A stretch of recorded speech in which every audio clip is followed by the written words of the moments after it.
আমি শেষ বিদায়টা নিয়ে আসি, তারপর আমি তোমার সাথে চলে যাব বাবা। ঠিক আছে মা, তোমাকে আমি আবার সময় দিচ্ছি, চিরবিদায় নিয়ে চলে এসো।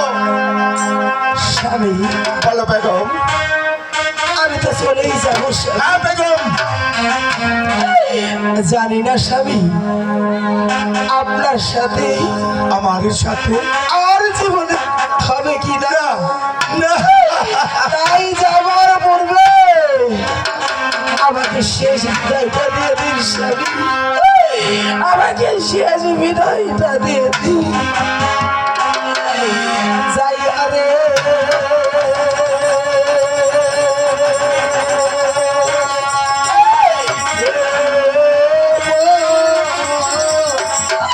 রাহাদে সাহাবি ও স্বামী জায়গা রে ওরে জায়গা রে, রে পা কাহারে, কাহারে। ও গো স্বামী, জায়গা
ছাড়লাম